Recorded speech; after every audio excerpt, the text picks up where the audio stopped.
But I'll tell you, it's not even anecdotally. There's a friend of mine who every single day, it seems to be his mission, his calling now, every single day, he sends me videos of PSVs, not forwards on. It's like he always finds himself behind a PSV that's doing some nonsense on the road, whether speeding, cutting off, cutting in between, going off route, whatever. He, for some reason, seems to find himself behind these. And it can't be an isolated thing because we also see it ourselves.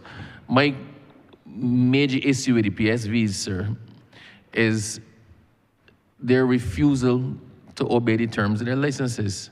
We have a situation in Christchurch East, in particular in relation to Ferry Valley, the Ferry Valley area, Time Bottom, where the PSVs that are supposed to run that route from Bridgetown do not complete the route. If I can give you a picture, sir, if you know Pilgrim Road, the gas station at the top of Pilgrim Road, right at the top by the old airport road, the PSVs often let the passengers off up there instead of finishing the route all the way down behind the airport, going across by Ferry Valley and going up by the police training school. So persons from Ferry Valley are left to walk a mile and a half.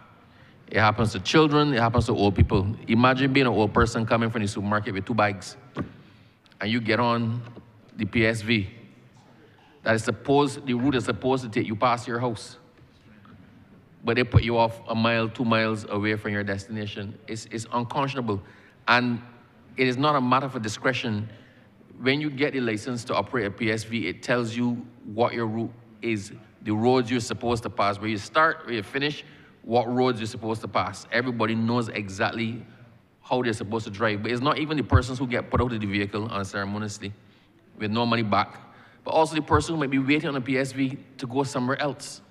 So it throws the whole system into chaos because people refuse to follow the terms of the license. I'm wondering, sir, what is the ministry or what is being done about this? This cry has been made over and over.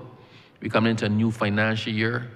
I don't believe it can be that difficult to identify the persons who are operating flagrantly in breach of the law and the terms of their license. And I'm wondering what is going to be done about these persons.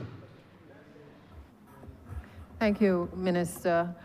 This is an issue that for as long as I have known myself has been an issue, as long as we've had the Transport Authority, certainly, almost 16 years, this has been an issue. Previous administrations failed to give the Transport Authority the teeth that were necessary, as I'm sure you are aware. We came to Parliament last year, October, with a view to being able to bring the Transport Authority regulations. The legislation existed, giving certain powers to the Transport Authority, but it simply had no teeth to be able to act on the types of omissions that you have spoken to. Having done that, I think you can appreciate that if for 16 years you have been allowed to do as you like, there is a process now for being able to transition people to doing better and behaving better. People will not automatically, because we've passed regulations, all of a sudden act appropriately. And one of the things that we have had to start to do is to ensure that, one, we communicate with the public, to allow them to understand that these regulations exist, that, as you have said, that persons must complete the route, that is a requirement. But we've also gone further by calling in a number of the owners of the vehicles to alert them to a lot of the allegations made towards the specific vehicles so that the Transport Authority can commence the necessary investigations to determine the action to be taken.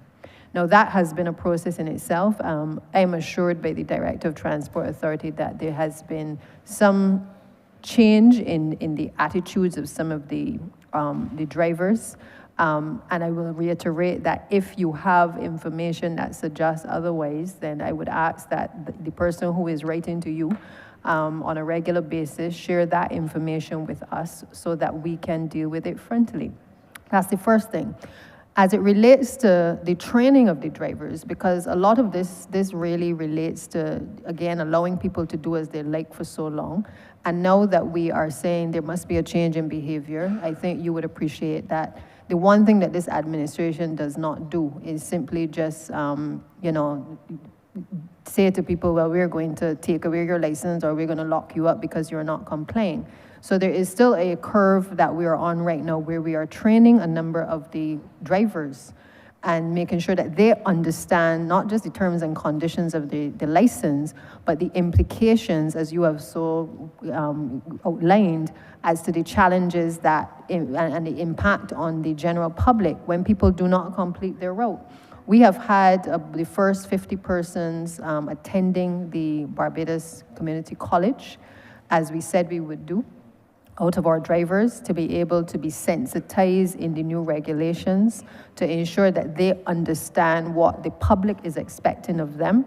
We have also had sensitization sessions with the owners of the PSV vehicles, because we recognize that a lot of the acts that take place on the ground, sometimes the very owners are not even aware of those issues. The issue of mandatory vehicle tracking is something that, again, I'm sure you're aware, we have discussed with the owners. Some vehicles have the mandatory vehicle tracking, others do not, and we intend that that will become obviously mandatory in due course, so that persons have to install those tracking devices that would allow the Transport Authority to verify the accuracy of the allegations that are made on any given day towards the drivers of PSVs. But I will stop there, and I will ask the Director of Transport Authority perhaps to give you the day-to-day experience that she's having since the regulations have been passed, and certainly to address the Ferry Valley situation specifically. Good afternoon, Ruth Holder, Transport Authority. Mr. Chairman, to the minister who posed the question in relation to Ferry Valley, or for those other ministers who may want to pose questions on vehicles not completing the routes. I know the minister was quite adamant that it is not a matter for discretion, but I wish to say that we do know that there's a process of natural justice that needs to be addressed before we actually start to think that we can suspend a license. Transport Authority has disciplinary procedures in place, and it is well known that there is the absolute need to have adequate evidence. You did say that you have someone who goes out and takes videos on a daily basis. Certainly we don't have sight of those videos. When Transport Authority gets copies of any sort of evidence in relation to bad behavior of PSVs, we tend to call in the owners. We ourselves go on the road, and we had a situation with the DPM as well, where we took action against a whole set of PSV owners on one evening, but the next morning, DPM was calling the office to find out exactly what had happened and why we took the action we took. We don't take our job as just a matter of fact. We take our job quite seriously. We have some excellent PSV operators out there who are doing what they're supposed to do on a daily basis. But it is difficult for us to identify people if we don't have the information. And as a result of that, it is okay for people to say, well, they're behaving badly on the road. We know that there are some who are not behaving the way they're supposed to behave on the road, but if we do have the evidence, rest assured that we can now take the action. DPM also spoke to the fact that we didn't have any Transport Authority regulations, and I can assure you that since we do have the regulations in place, we are seeing a significant difference. You may not be seeing it, but we're seeing a significant difference in terms of the behaviors on the road and in terms of what we're actually doing on the inside in relation to people who are behaving badly, because now we can quote these various sections of the regulations that will impact upon them and doing the appropriate steps along the way to ensure that we do what we're supposed to do. I do hope that addressed your query. So, Minister, I hear what was said, and I understand that for things like alleging somebody is off of a route or alleging somebody was speeding or whatnot, you need some form of empirical evidence, and it might be hard unless you're tracking that particular vehicle to verify whether the person was doing the act complained of or not. But that is a stark difference from somebody leaving a bus terminal and not ending up at the end of the destination. So for me, the failure to finish a route is something entirely different and very easy to prove.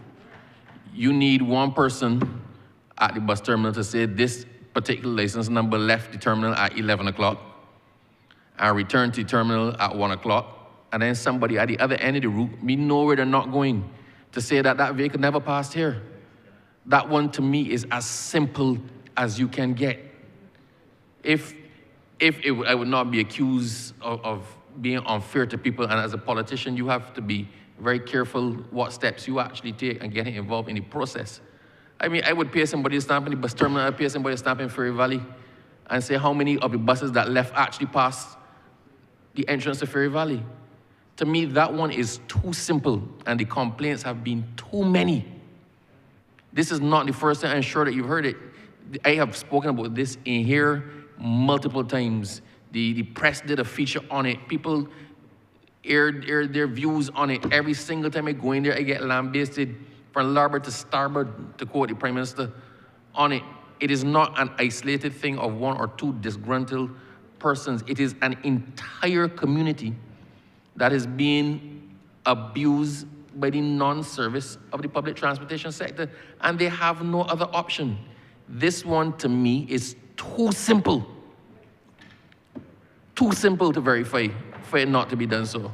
So I ask again, what is there provided for in this financial year that will allow us to arrest this problem? It is such a simple problem, but it is causing such angst and hardship to such a large constituency. Minister, I appreciate that you want to make sure that the people of Ferry Valley hear you loud and clear articulating in these estimates. But I will also reiterate and confirm what the director has said, which is that basically the attempts have been made since the regulations to bring in the persons who drive as well as the owners on the Ferry Valley route. From our records, there has been some improvement in terms of the persons actually completing the route. If you are asking us to put a person or personnel on every route where there is a complaint, I think you yourself already know the answer to that, because unless we have transport inspectors who are going to stand at the Ferry Valley drop-off point, the last point on that journey, it would be difficult for us to be able to capture whether those persons are indeed completing that route. Even if you say they came back to the terminal, we still don't know whether they completed the route. And I think what we have been able to do is where we have had the evidence of persons noting the vehicle, we have called them in.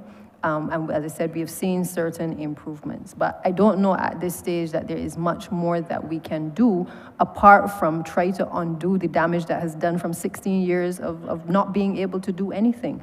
And the fact that the drivers are actually taking the time, I think, to come to the sessions that we have actually been trying to communicate to the various stakeholders why this is important to make the transition, because what you do impacts on the lives of other people. We see it also from a safety perspective.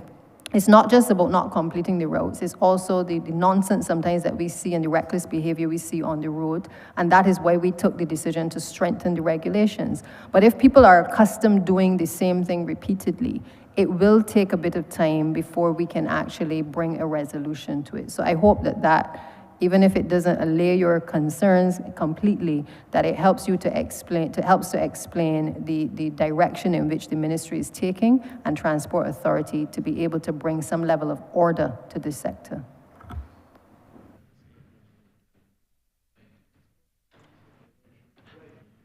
Thank you. I have no more questions related to that initial topic, and I will abide by the rules, as I hope that everybody else who comes behind me will as well.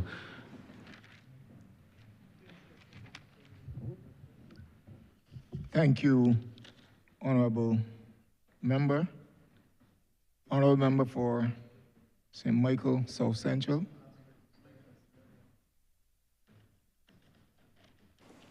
Thank you, Mr. Chairman. I, unlike the member for St. George South, will not apologize for being parochial with my first question. I am a St. Michael girl. was born in St. Michael, went to school for what felt like a very long educational career in St. Michael. We go to school long in Barbados. And I feel very strongly, as I would imagine you do, Minister, about urban renewal and the opportunities that we continue to provide to people who live in urban Barbados. Anybody who listens to me or has heard me with any regularity will not be surprised by what I'm about to raise. So far for this morning, we have heard quite a lot of information about the strategy that goes into the prioritization of roads. About whether a road is complex, about whether it requires further works, about whether other agencies may need to come in and do works or have planned works. But I think that there has to be another metric that obtains. We sat in this honorable place and talked for quite some time last week when the head related to the Office of the Attorney General was in the well about issues with how communities care for each other, issues with respect to crime and certain kinds of unrest. These things all relate. You can't say on the one hand that you are giving certain considerations to certain vulnerable communities from the perspective of crime, and then not give similar consideration to those communities from the perspective of infrastructure and investment in people and how people live. But even if you're going beyond that, even if you're not considering that, which I can't see how you wouldn't, there's also the question of not just an urban road versus a rural road, but what we used to, in planning, also consider commercial roads, which is the extent to which a road is highly trafficked because it leads to a commercial center or because people just tend to use it in order to get to their work or their schools often. I have a very specific question about some of the roads in St. Michael South Central. Not just because people that live in Roberts Gap and the other small roads in Halls Road, people that live in Nurseland, where some time ago an old lady fell because of the state of the road, people that live in Flagstaff, who are interested to understand why is it that they live very, very close to other communities where those roads are being prioritized. The roads in Bridgetown had a lot of activity around the World Cup. The roads in the immediate southern area of St. Michael South Central similarly had a lot of attention. You would understand that a community that has committed to waiting its turn, as it has been asked to do, still cannot understand how a truck can come right up to a border on the south, in the east, in the north, and not consider that a road no more than 100 meters or 120 meters can get a look in. Arguably, and I've defended the decisions to prioritize roads in St. Michael South Central from other members in St. Michael South Central. But arguably, by any metric, the worst roads in urban Barbados seem not to be getting much of that attention. So my question is very specific. Is there a schedule of works with respect to urban Barbados, with respect to St. Michael, that would be able to say to the people of St. Michael South Central when they can expect, not that every road will be done, But it is the strangest thing to see communities come together and say, yes, don't do my road, do that one. Honourable member, please get to So your is there a question. schedule of works that would answer for those people when the roads that have been prioritized and submitted will be done? Thank you, Honourable Member. I do appreciate the concern, and I believe that earlier I would have stated some of the conditions that we are trying to meet in terms of prioritizing the roads. Not all roads are the same. Some roads on the face of it, I'm not a technical person, I'm a legally trained individual, and I have learned a lot in MTW about roads over the last 2 years, but I can't just look at a road and determine that it is an easy road or that it is a road that ought to be prioritized. I leave that to the technical people to do, and I suggest that all honourable members do the same thing as well. What I think our focus is as MPs, as ministers, is certainly to identify the concerns that have been expressed by our constituents as to roads that we would like to see prioritized for all of the reasons that you have identified. And the truth is that because, as I said earlier, we have 30 seats, I have a responsibility as minister to make sure that there is an apportionment that is fair and that it is just across the board to all 30 members. I cannot handpick because I like somebody or I don't like somebody as to which roads get done. But what we do is we take all factors into account. I ask MPs for their representations as to which roads they would like to see done. We have the depots, which are the entities that obviously should be on the ground and are in a position sometimes to go and assess the roads as a preliminary assessment for us. We also pull from social media, because whether it is Dunksman or whether it is any of the other social media platforms that aggressively go after identifying problems, the ministry has become extremely responsive to concerns expressed. Paris Speaks, as I said, is another forum where concerns have been identified, and the list goes on. We take all of these considerations into account. Even I've gotten to the point now where even though we're doing so many roads, I've found that some newspapers see it fit to obviously speak to the issues, for instance, of the markings at pedestrian crossings. I take that into account and I raise it with my staff so that we can actually seek to address the concerns that are raised by the media as well. So I just want to say that none of the concerns that you've raised or any of the members are off the table. But what we have to still focus on are priorities. And it is correct that during the World Cup cricket, which coincided with the Mill and Pave program, a number of the highly trafficked roads during that period were actually rehabilitated through the Mill and Pave program. We recognize that a number of the other roads in St. Michael that were in equally bad condition also needed some attention. And what we did was we engaged the services of a engineering company to be able to assess those batch of roads that had been on the radar for quite a long time. And that assessment was completed in the last month or so. And you will note, Minister, I believe the roads that are certainly on our radar in your particular area, it would be Roberts Gap, Halls Road, 3rd Avenue, Nurseland, Tweedside Road, Cunts Road, and Carrington Village. The assessment would have determined which roads were easier to be done than others. Some are strict mill and pave. Some, as I said earlier, require more rehabilitation or reconstruction. And while we have started with what I would consider to be the less complex road, the intention is to be able to get to all of these roads that have been highlighted from the various mediums.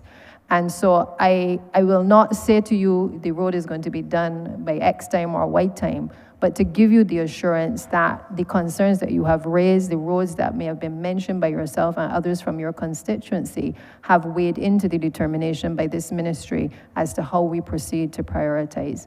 And it is not for St. Michael alone, I must add, but we have also looked at the roads that, for instance, under the Scotland District project, we're not going to get to every single road. But what we have determined is that parish by parish, There must be 3-4 roads that in every constituency, every community has been on the radar repeatedly. And we are systematically giving priority to those particular roads. So simply because my parliamentary colleague, member for St. Andrew, has had the benefit of the Scotland District project, and those are for major roads, it does not mean that he may not benefit from a side road here and there in the Scotland District, because we've had to give priority to the Scotland District because of the slippage and the topography of the land. But it means that we have had to, in a sense, create a balance where everybody gets a little something. Even the Honourable Leader of the Opposition, depending on which seat he may decide to run for, he will also benefit from the selection of roads. But where we are now, Mr. Chairman, is at a point in governance where we have to be fair, we have to be just, and we have to be equitable in terms of the apportionment of roadworks to be done. Under the Mill and Pave, and I'll just say this last thing, under the last Mill and Pave program, which, as you know, was an easy way to get roads done, they did not require a lot of interventions from the utilities at that point in time. Even in doing the Mill and Pave, we had to prioritize which roads could actually be done under the Mill and Pave program. And I think the key has been priorities. Not everything made it onto the Mill and Pave, and that is why this year we are now on what we call the Focus Roads program, which I said earlier is roads that have been left off repeatedly, and we want to be able to address them. So some will be Mill and Pave, some will require deeper rehabilitation and reconstruction. It is, I am confident then, with Roberts Gap having been already assessed to be in terrible condition, and also being one of the most high traffic roads leading into Bridgetown. The number of people that pass through Roberts Gap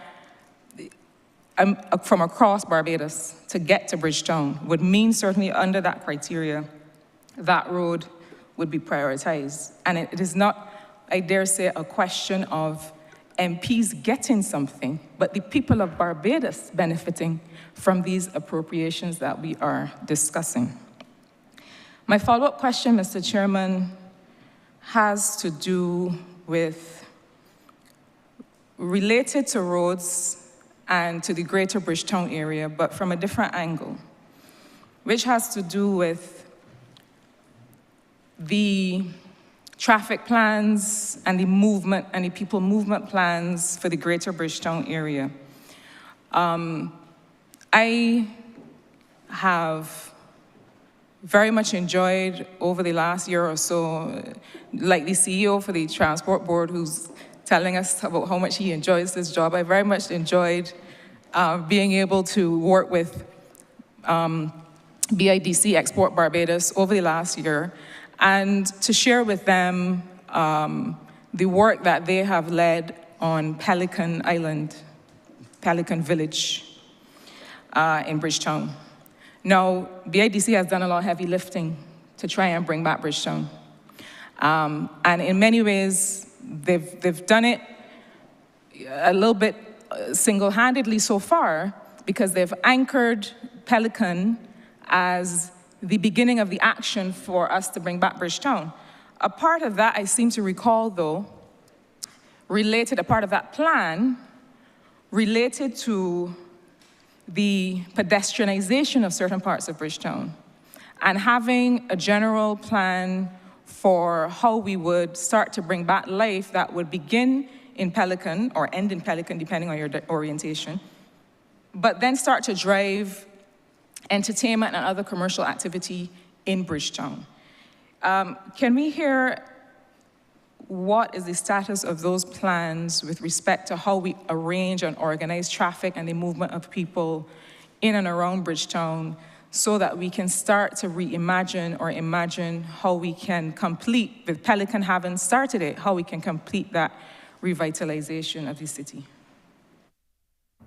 Thank you, Minister. I think while in principle we want to build out development around areas that are developing, equally, I think we also have to look at prioritizing works as well, based on the urgency sometimes of where those works may need to take place. And so I think while we support in principle the environs of Bridgetown, and there's obviously a project that we've been focusing on for the Broad Street pedestrianization, I think we should err on the side of caution of making it appear as though because Pelican is suddenly booming again, that we are suddenly going to start doing roads in and around that area. However, I will allow Ms. Graham, Lorian Graham, who's the Deputy Chief Technical Officer acting, to perhaps just speak to the plans which she has under the Broad Street project at this time. My name is Lorian Graham. I'm sitting as Deputy Chief Technical Officer for Design Services. With regard to the Broad Street pedestrianization, what the ministry has been able to do in the past year is, in response to requests from other agencies, we have allowed the experiment of closing Broad Street for use as a commercial and pedestrian space to take place under a variety of circumstances and observe, this is generally on the weekends, observe how traffic was able to negotiate the reduced space, which has given us some information to do forward planning with. The closure of Broad Street on a permanent or semi-permanent basis, we do have in hand conceptual designs for what the space would look like. We have traffic concepts, as you mentioned, Minister Cadell, regarding how we can redirect traffic flow in a more orderly fashion than what we observed. At this time, the ministry is working to, going hand in hand with consultants, build out how these concepts can be tested on a longer term basis to allow, for example, us to try these things on a 3-month or longer period to ensure that they can be made concrete, and also to be sure that the services that the businesses in the city depend on can be organized in such a way that everyone is still adequately served by deliveries, trash collection, that the emergency services are still clear, and that the public transport system can complement the pedestrianized system, because you would understand that even in a widely pedestrianized space, not everyone would be able to navigate the length on foot. So we are still very much in a planning phase, but having done experiments, we are eager to move forward with wider experiments.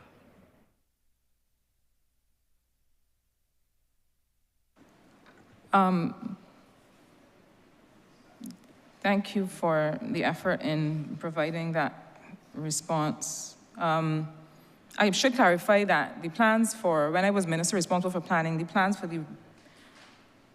the proposed pedestrianization of Bridgetown as part of the urban renewal predated the revitalization of Pelican. So Pelican happened to anchor that revitalization in the interim, but it certainly is not a case where we are now attempting to do that because Pelican has stepped in to pick up some of that responsibility. So I look forward to seeing more concrete updates as time goes on. My final but related question really just generally has to do with the Mass Transit Authority. The question of moving people in Barbados is a complex one for an island of our size. We have certain socioeconomic characteristics of the way people like to move that really are interesting. And it means that we have to throw everything at the issue. We have in one part to try and encourage people sometimes to perhaps leave their vehicles, but if they leave in their vehicles, they have to have almost 100% reliability of the transport system.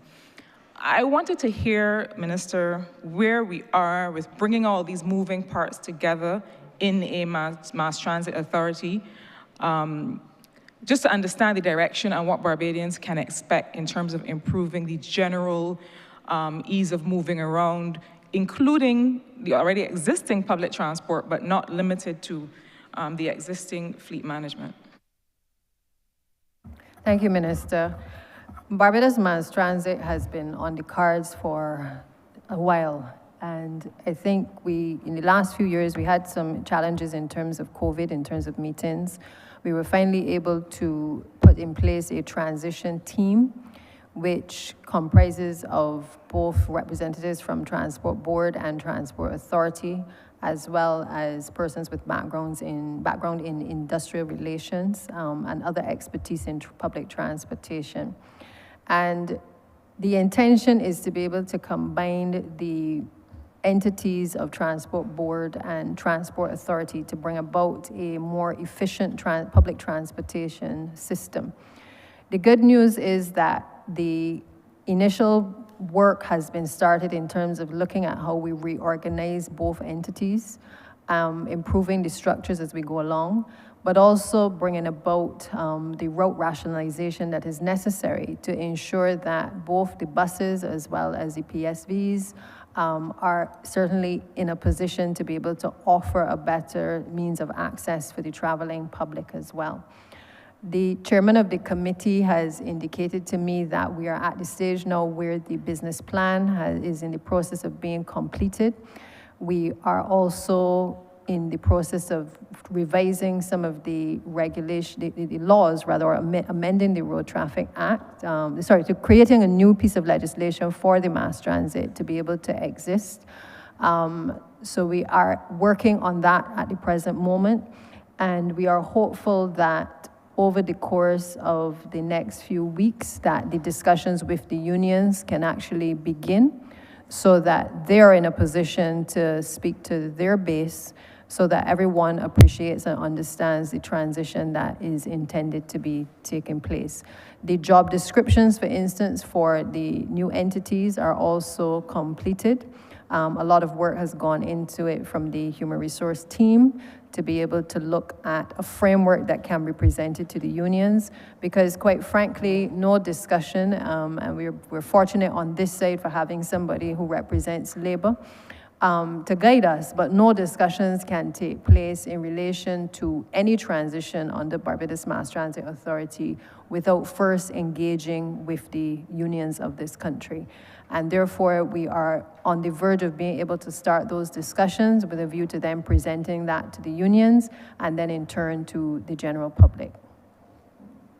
I can ask Mr. Wharton, perhaps, who is doing a lot of work from the Transport Board's end, which is likely to be most impacted, perhaps to just give an overview from the work that the committee is actually currently doing.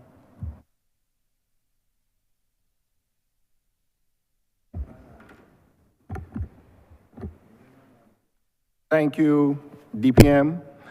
As it relates to the Barbados Mass Transit, in the most general sense, I will say it's going to be a renaissance of the transportation sector, a rebirth of learning. Reverend Morris would be very happy with me to say that, having taught me history at Comamere. That is one thing that stuck with me from history, and I'm not good at history. But what I will say is that we are at the stage now where we have completed a lot of the preliminary work with the transition team. Both myself and the director of the Transport Authority sits on that committee. We have completed, there are some papers that needs to be submitted shortly. Those papers then, there's one in particular which is being reviewed this Thursday, in particular as it relates to the Transport Board. We will then, after completing that process with the transition team, probably within the next week or so, be forwarding the complete plan, the general overview of what we want to do with the transportation sector up to the Permanent Secretary in the Ministry of Transport and Works for review by the DPM, and then our submission to Cabinet for Cabinet to approve. Until we get there, it is just concept at this stage. But that is where we are at the moment, but we are way advanced than when we were here last time, to be honest. So I am very optimistic that, say, by March 15th, March 30th, we should have already gotten into the Cabinet for review and approval or comments and maneuver from there. Thank you. Thank you, Chair. Thank you very much, Honourable Member, Honourable Leader of the Opposition. Thank you very much, sir. It probably is not related to the question I intended to ask, but the most recent voice disclosed for the public that Reverend Morris is one of the high-paid consultants in this government. I don't know if he's going to be dealing with flooding, but my question now relates to flooding.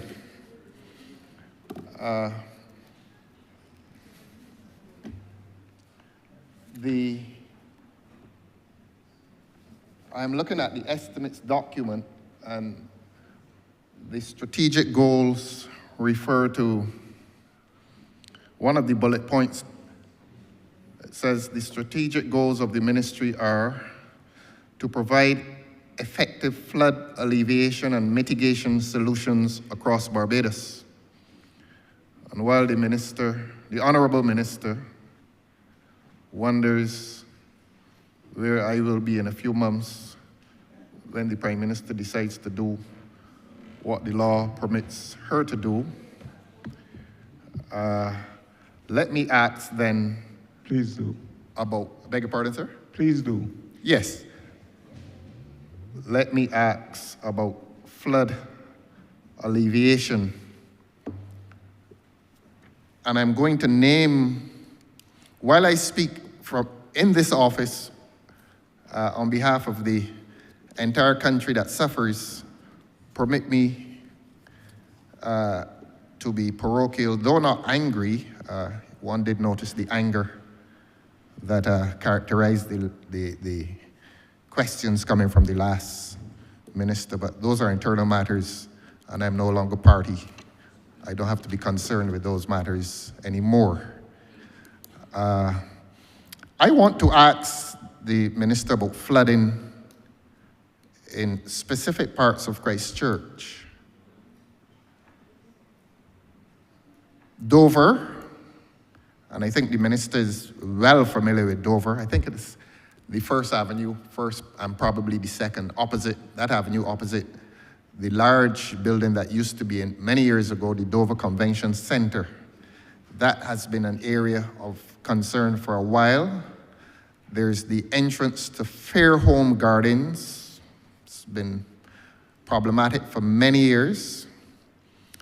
I think the most problematic area would be Goodland Gardens, and I will help the minister with her own document and direct her attention to program 511 of the estimates document. And Goodland Gardens, I'm relieved to note that Goodland Gardens has received special attention within program 511. So we have Dover, that entrance to Fairholme Gardens, Goodland Gardens.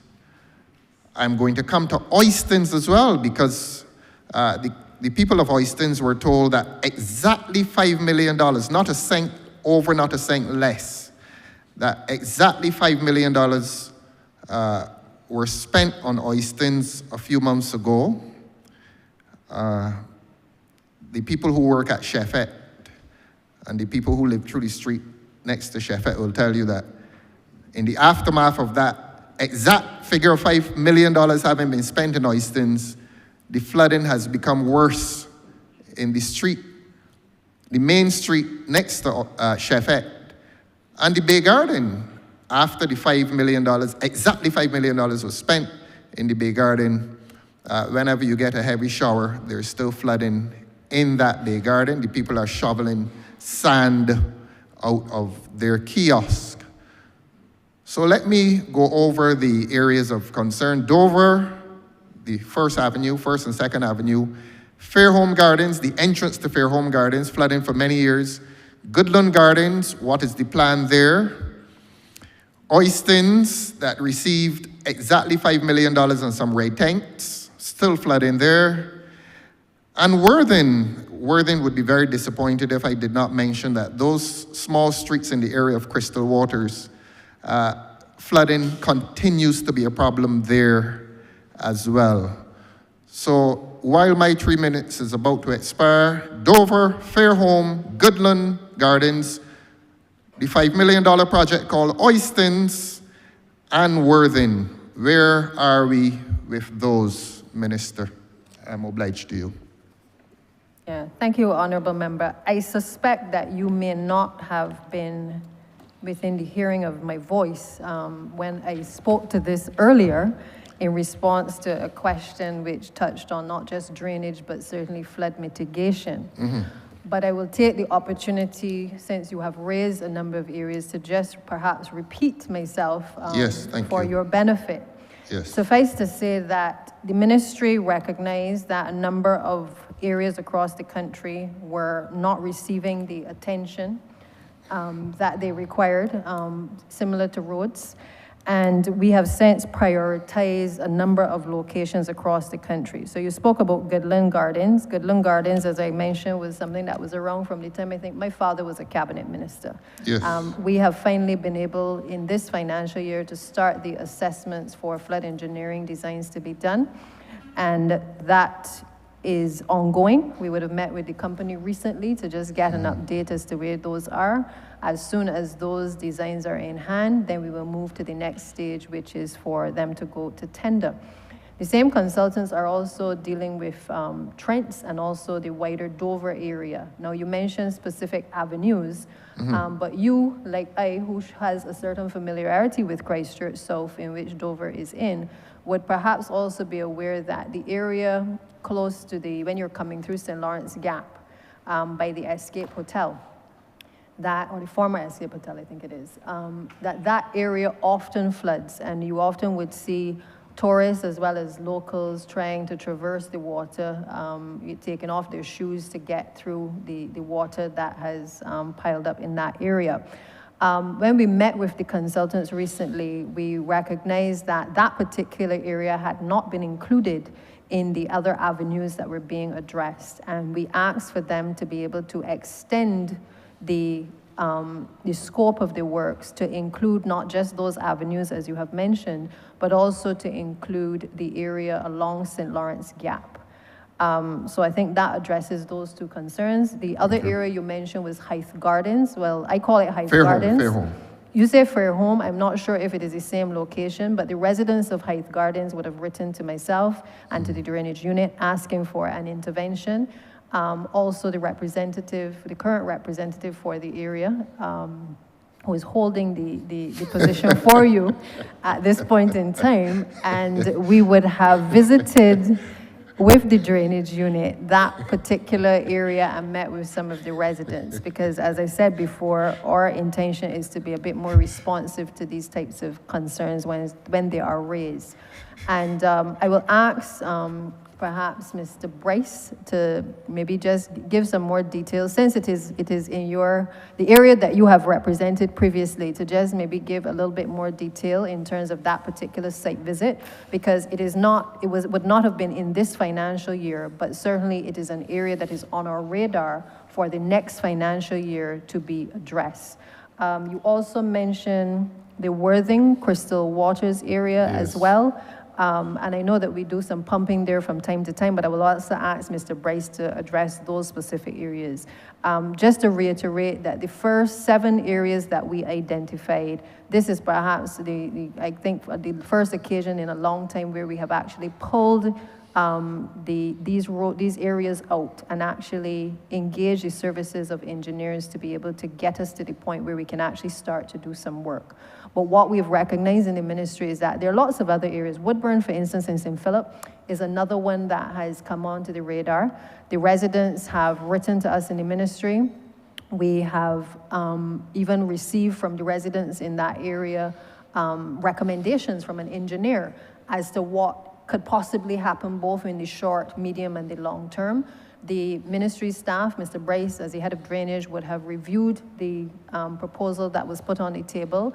And again, in the spirit of being responsive to the residents, we wrote to them and indicated the short, medium, and long-term measures that we agreed with from the recommendations that were made.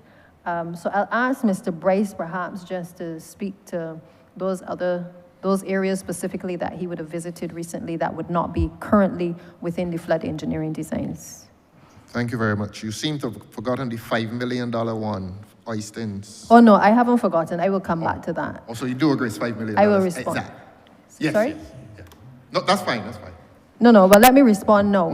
Since you are in that mood now, let me respond to the Oistins area. No, we can go to your... Because I will ask Mr. Bryce to speak to it from a technical standpoint, because I'm not here to be political in any way, and for scoring any cheap political points, and you shouldn't be either. No. But what I hope that we can do is to educate the general public as it relates to the issues that present the country in relation to climate change, yes, and also some of the infrastructure that is now not able to take the volume of water that perhaps it once used to be able to.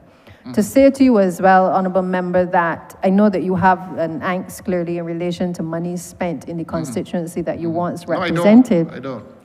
But to give you the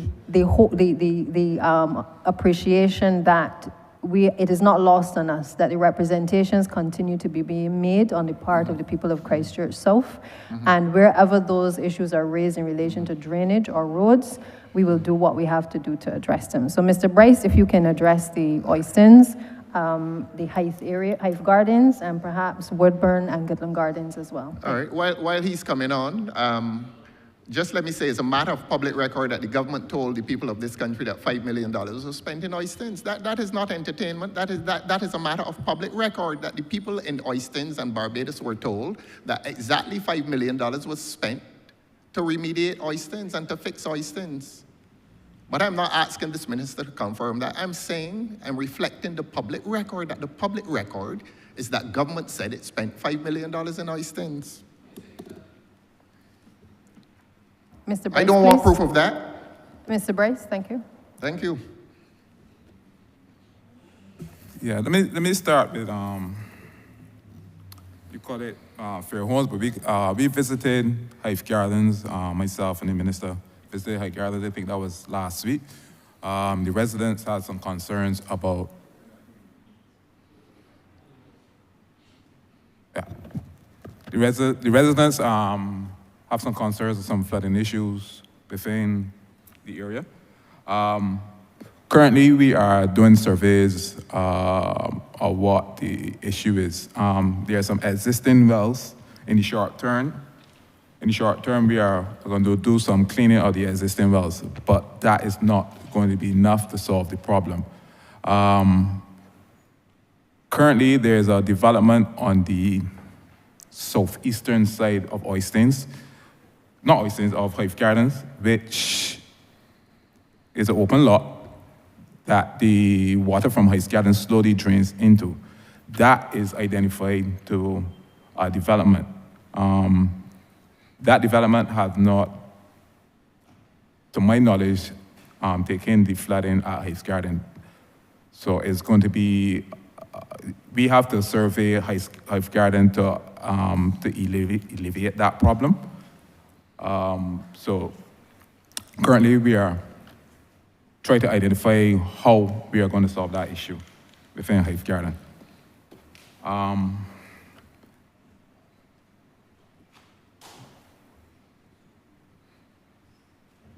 That's the watershed issue. In regards to Oistins, it's not much I can say about Oistins.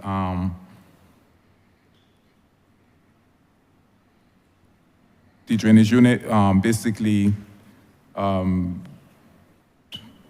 out maintenance in Oistins. The development of Oistins, I am not aware of. I can't say much about the development within Oistins.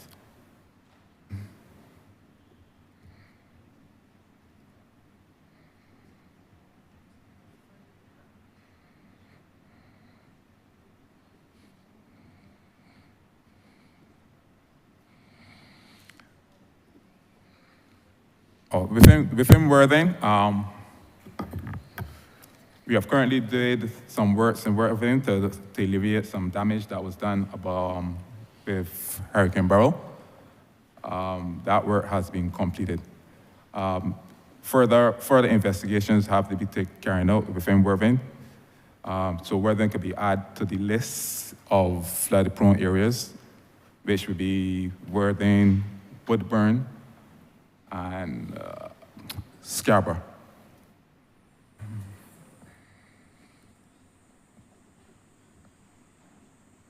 Scarborough in Christchurch South, correct? Yeah, in Oistins. Yes, good.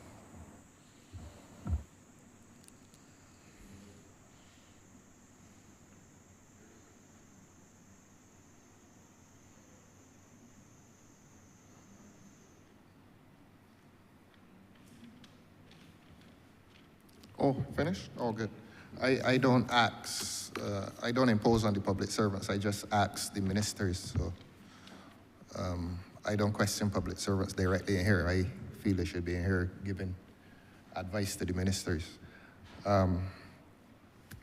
So that we hear that work was done in Scarborough, and that maybe that is the area where the landowners, where there are efforts being made to force the landowner off his own land for tourism development in Oistins. This has to come to light at some point. I don't care who grumbles. We heard about Worthing, we heard about Oistins. The answer is that not much can be said. This is what I wrote, not much can be said about Oistins. I accept that after the $5 million. Now, along that stretch that is earmarked for paving, what a relief. When a previous minister occupied the office that our minister here occupies today, we were told that the South Coast Road, Highway 7, could not be done. In fact, the work had to be delayed because subsoil work had to be carried out. That is, the public utilities had to be attended to before any work was done. And the goodly minister then, and I do say goodly minister then, had told me that the work would begin at Bay Street and come up to, I think, Harmony Hall.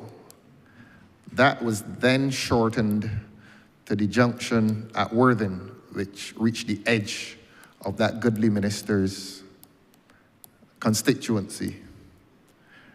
And then something called the Mill and Pave program came along, and work was done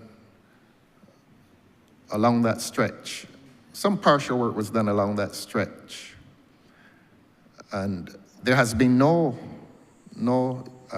excavation to attend to public utilities. My simple question, Minister, are we now hearing that the full stretch of Highway 7 will be done without any excavation that attains to utilities subsurface? Thank you very much. Thank you, Honourable Member. Most welcome. No, I'm not sure where you got that from, but allow me to perhaps seek to just clarify for Yes, thank you. yourself and perhaps any utterances that may be made similar to that any further from this chamber. Highway 7 has been on the cards for a little while. As you said, there were previous ministers who would have announced that we would have been doing some work on it. But as with most things, when you have limited capacity in the ministries, it is difficult sometimes to do a lot of the preparatory work that is required, and in particular, making sure that you have all of the coordinations with the utilities, that the designs are done for those works. Certainly in the last 2 years, what we realized was that there was a deterioration of the road along Highway 7. We were able to place it within the Mill and Pave program as a temporary measure, and we always made that clear. We coordinated with some of the utilities then to be able to ensure that there was as little disruption as possible. But at the same time, a parallel track was being run, which is that we were in the process, even before the Mill and Pave started, of engaging a consultant engineer to be able to work on the Highway 7 project. And by working on it, I refer to being able to coordinate with the utilities to make sure that all of the diagrams, all of the plans of where utilities are along Highway 7, which would stretch from Independence Arch all the way to what is referred to as the Highway U junction, that we would be in a position to know exactly how to plan the major upgrades that would have to be made to that road. Where we are presently, and I would have mentioned it in my opening, in that under the CAF roads, there is provision for Highway 7 to commence in this financial year, is that we are currently undergoing the social surveys, the assessments of who will be impacted, how they will be impacted. As you know, there are a lot of businesses along that corridor. And we also are mindful that there are lots of residences along that corridor as well that will be impacted. What we have looked at is being able to also identify the number of guard walls, boundary walls that exist, that if we are to do any movement in terms of the utilities by placing them further into the side of the road, that we would be in a position to know precisely what the cost implications are for this type of major upgrade to be done on the South Coast. Obviously, the South Coast has been treated badly in previous years on the previous administration when it came to the South Coast Sewage Project. So in addition to water mains, we also have to be mindful of the work that has to be done in relation to the sewage system along that coast, as well as the utilities by way of the Barbados Light and Power as well. And just to say to you, Honourable Member, that, you know, trying to do a project like this is a mammoth undertaking in terms of the coordination that has to happen. What the engineers have done is, and the ministry has divided the road into, the designs rather, into 4 sectors. The first being Independence Arch to Garrison Road, which is about 2,300 meters in length. Then you have Garrison Road to Rendezvous Road, which is 3,300 meters in length. Rendezvous Road to Graham Hall Road, which is another 1,600 in length. And then finally, Graham Hall Road to Highway U Junction, which is 3,300 meters in length. So our intention is to complete works along all 4 phases. I believe the stretch that we have started to look at first has been the highway, the sectors 1 and 2, which is the Independence Arch to the Garrison, and then from Garrison Road to Rendezvous Road, with a view to being able to start the preparatory work that is necessary once all of the designs are in and the construction drawings and all of the utilities have been able to weigh in on the project to be able to commence those works. But for the most part, we are on track in terms of where we want to be in terms of the preparatory work. Thank you very much. And let me also thank you for not interpreting this exercise as hostile engagement. This is for the benefit of the public. I'm so grateful. And we'll follow up now, finally, Your Honor, by reminding the Honourable Minister that she has described the Mill and Pave as a temporary measure. No, sorry, Minister. Sorry, Member. I indicated that the temporary works that were done on Highway 7, where it was mill and pave, which was a temporary fix because of the condition of the road at the time. Yes. And there are times when sometimes even though you know that you have something coming up in a works program, you may have to do the quick fixes to be able to alleviate the condition of that particular road. Yes. Highway 7 is a major artery. It is a highly traffic route, and we felt it best to be able to put the resources behind ensuring that the access along that road could be completed, because we did not want a situation where it continued to deteriorate as other administrations have done in their works plan. And then we find ourselves playing catch up or spending even more money to do the rehabilitation. So we have taken the time to do the preparatory work to make sure that when we start, that with all of the social surveys behind us and all of the works that are being done now in terms of our boundaries, that we are in a position to be sure-footed as to when we actually start the works on that road. Yes, so lacking in hostility is this engagement that we're saying the same thing. And let us repeat the same thing. I was leading to a question, so we've agreed that the mill and pave project along Highway 7 is and I'm quoting you, a temporary measure. In other words, the government is spending some millions of dollars to pave. Presumably you want to make the persons who travel that route, well-traveled route too, happy in the interim. You may not choose my language, but I have the right to choose my language. So that this, to quote you, Minister, the mill and pave, which is presently expending millions of dollars along Highway 7, is a temporary measure. To that, I am adding that in the interim, it will make persons who travel Highway 7 happy. Except, however, and this is the question, except, however, is it intended at some point after this temporary measure to excavate that highway and to do the more substantial work? That's the question.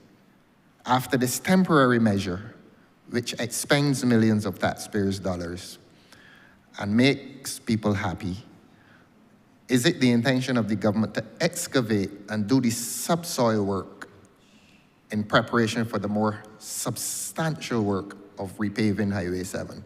Thank you very much. Yeah, just so that you are clear. Yes, please. Because I would not want the belief going out there that we are just digging up a road and putting down a temporary surface to then dig it back up again, as though we have no sense of direction as to what we're doing. To say to you that under normal circumstances, there would have been more deep milling done on that road. There would have been more what? Deep milling, as in that deep. they would have gone deeper, which would have Yes. obviously impacted the actual costs. Yes. In this particular situation, we did not do that because we recognized that we had the preparatory work ongoing in relation to Highway 7 for more major reconstruction. So when I speak of temporary, it is in the context of the type of work that was done, but to say to you, it isn't that we are wasting funds. Primarily, we had to do something because pothole patching would not have sufficed. I think we had exhausted the amount of pothole patching that could be done on that road, and it would have ended up being far more expensive to be able to patch the road than it would be to have done the milling and paving at the depth that we would have been able to do. Thank you very much, Minister. And Your Honor, I know that you will allow me to reserve my right to come back after you've had your lunch. I'm obliged to you, sir. Thank you very much. Mr. Chairman, I beg to move that you do now report to His Honor the Speaker that progress has been made and ask leave to sit again. The question is that I do now report progress to His Honor the Speaker and beg for leave to sit again. All honorable members in favor, say aye. Honorable members against, say no. Methinks the ayes have it. Stand here.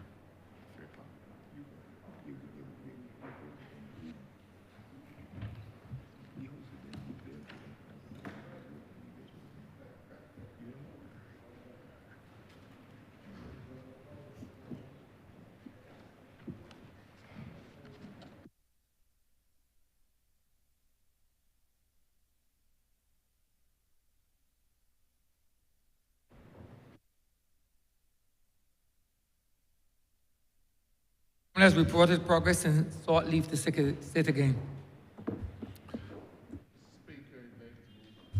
Speaker begged from this House do stand suspended for lunch until 3 o'clock. The question is that this honorable chamber be suspended until 3 p.m. All those honorable members in favor, please say aye. Those against, please say no. We think the ayes have it. This honorable chamber stands suspended until 3 p.m.